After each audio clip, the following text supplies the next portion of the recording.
Hello and welcome back. Today we'll be working on this heart pattern, which is a great option for last minute Valentine's ideas for your dining if you are dining at home. So without further ado, let's dive in.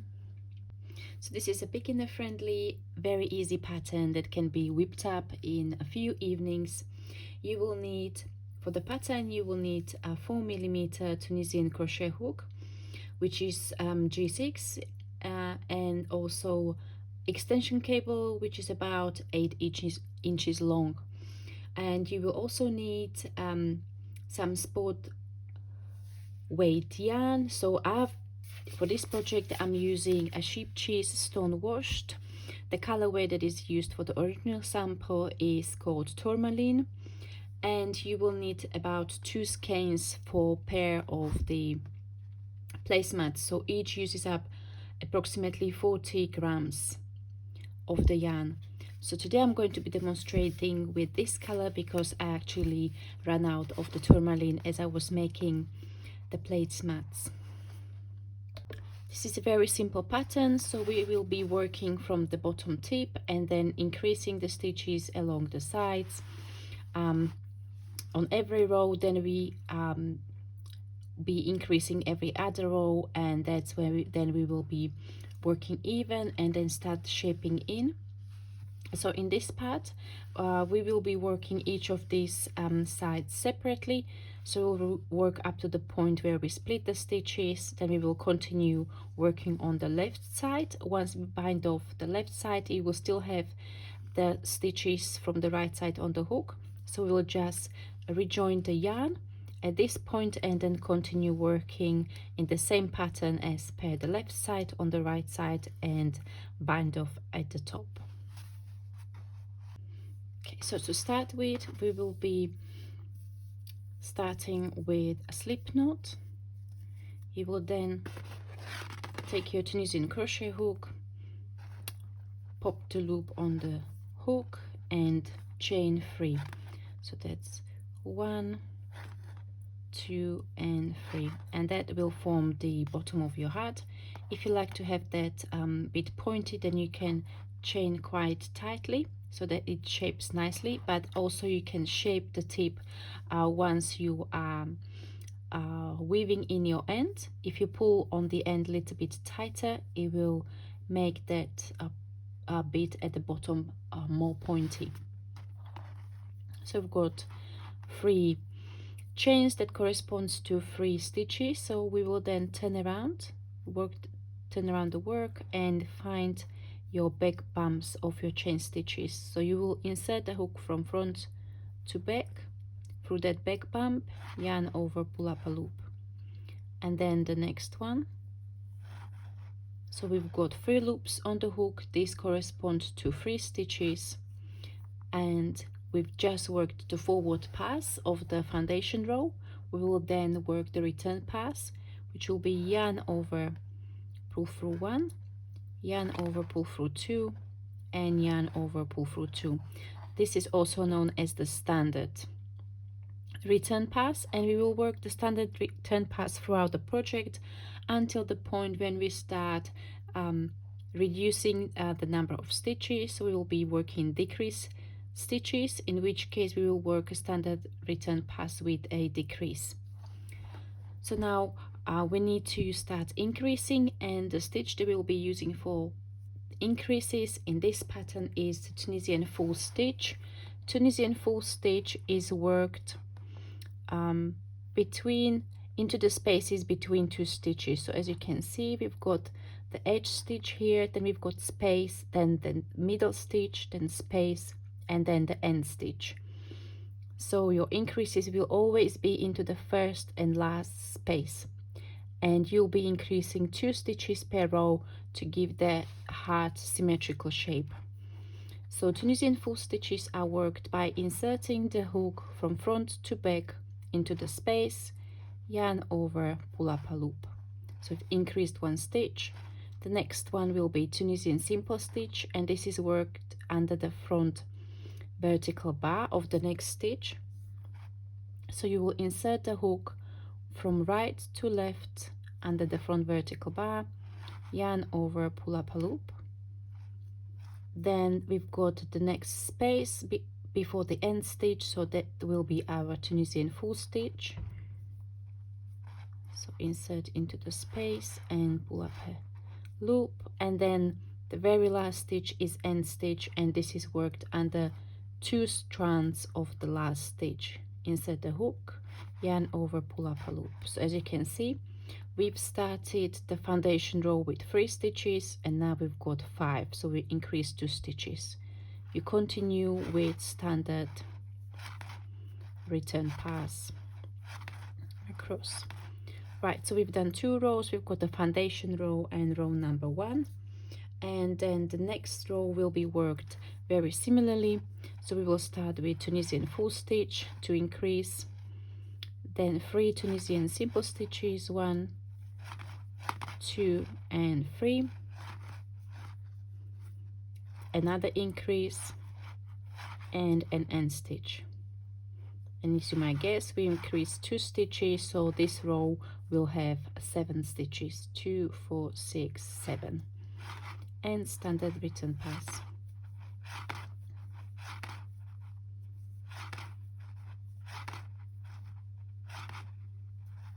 Like so.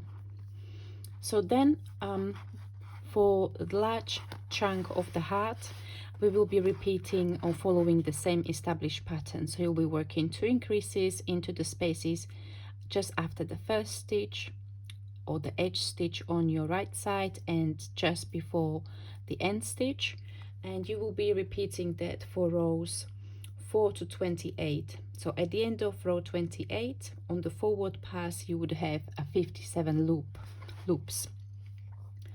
We will then decrease the rate of your increased stitches. So we will then for next few rows we'll be increasing every other row. So row number 29 will be worked evenly, so you will not increase on row number 29. Row number 30 will be an increase row, then row 31 will be worked even, row 32 will be an increase row, and at the end of row 32 you will have 61 loops. So then we will work evenly for very small part of the heart, so we would be then around this section here. And so for the rows 33, 34, 35 and the forward pass of row 36 will be working evenly. So for each of these rows you will have 61 loops on your forward pass, and then the return pass of row 36 will be the first row where we will decrease stitches. So what I'm going to do, I'm going to work a few more rows to gather more stitches, so then I'm able to show you how to work the first decrease row and how to split your stitches for the sides, the tops of your hat. Welcome back. So I'm in my mini swatch. I'm at the point where I work the row even, and then now on the return pass I am going to work the first set of decreased stitches or decreases. So this would be row 36, return pass in the pattern. So on the left side I will decrease by yarning over and pull through 2. That's how I decrease stitch on the left. Then I will continue working, yarn over, pull through 2 across the row until I have last 3 loops on the hook.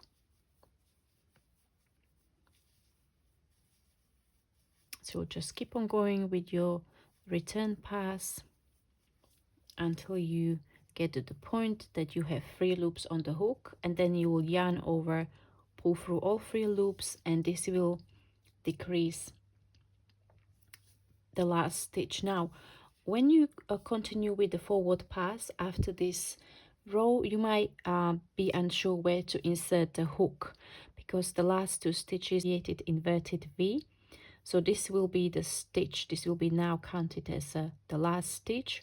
So you will then work into the next vertical bar. You will not go back and work into the V, because this is the stitch that you've just decreased.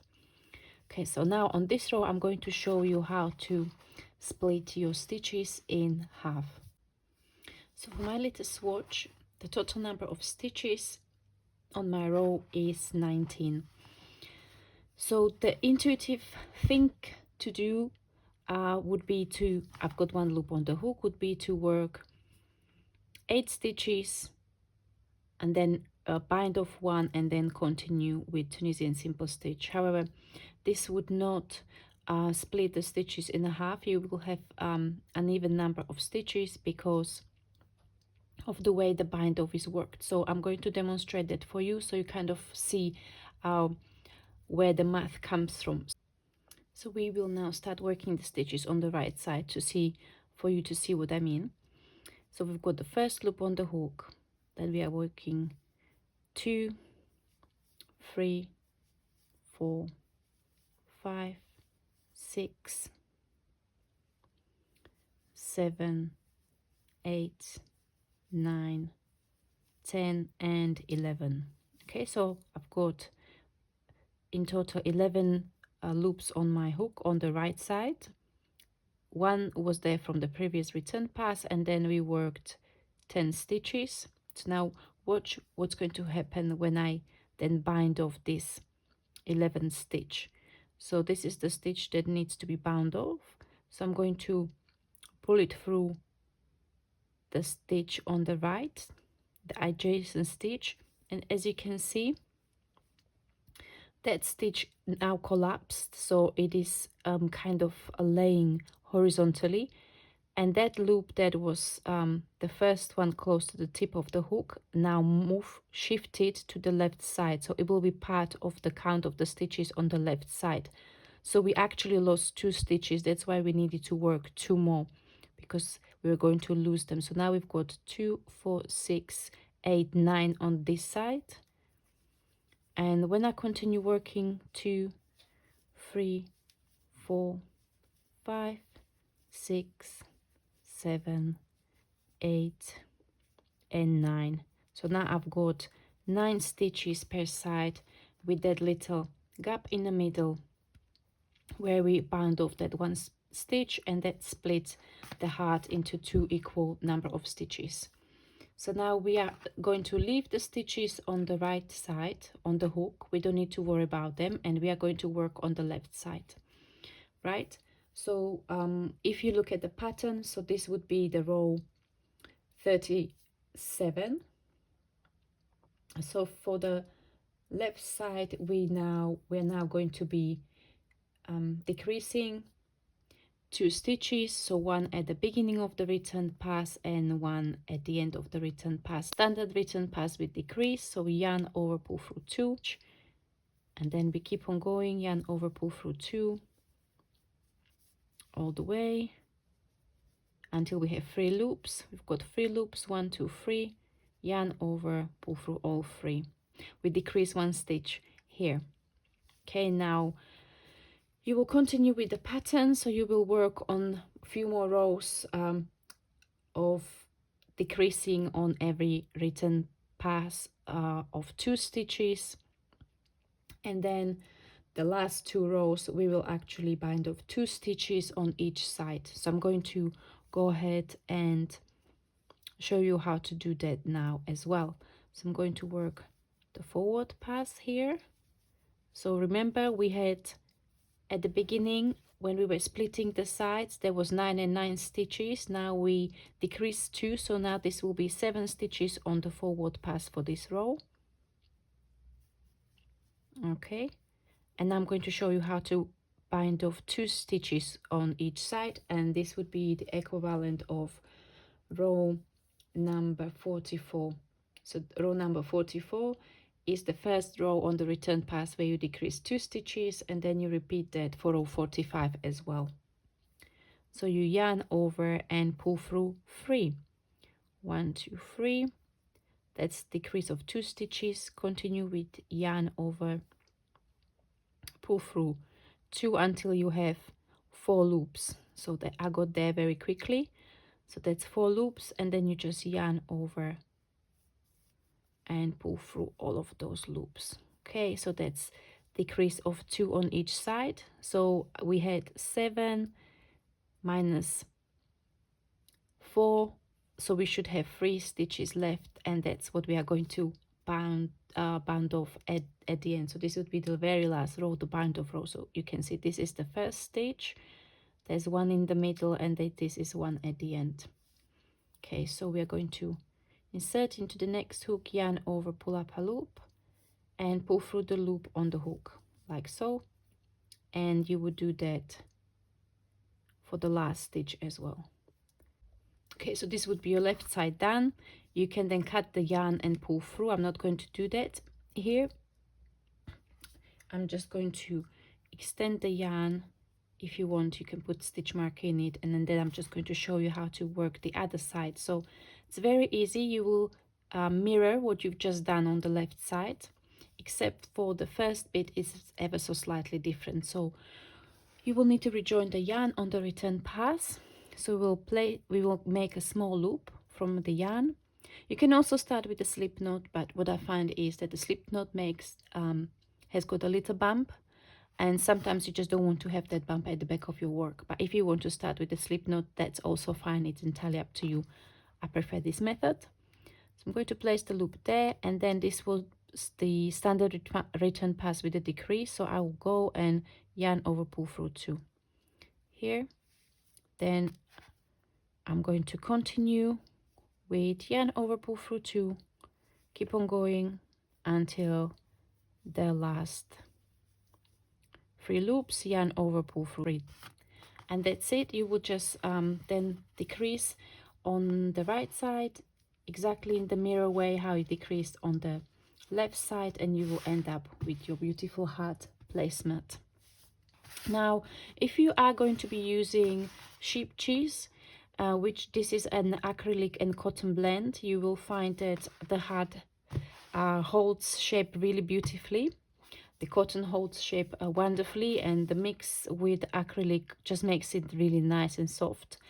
I did block my project, but as you can see, it's still kind of flaring out this little bit at the bottom. So what I would probably preferably do, I would definitely block, steam lock, or even wet block the project before you would like to use it. Okay, thank you very much. It's been a pleasure. I'm so glad that if you are still here, you stuck right until the end. So this is my very late Valentine's dining idea pattern, but I've got also some other ones for Valentine's Day which can be made really quickly. So I've got 2 coasters. So one is very easy, one is slightly more difficult. So if you'd like to just practice your color work skills, you can do that. The patterns, video tutorials for these patterns are on YouTube, and the patterns are on my blog for free. And then we've got a slight upgrade from those coasters, which is a nice placemat where you will be using your skills in the color work that you practice on the coasters. This is the Sweetheart placemat, and there is also free pattern on my blog. So you can go ahead and get some inspiration if you'd like to prepare something last minute for this year Valentine's Day, or maybe as an inspiration for next year. And this is it. Thank you very much for watching. I hope to see you in the next video tutorial. I'm going to leave all the links down below in the comment section, and you might find a little present there as well for you. And I'll see you next time. Thank you. Bye bye.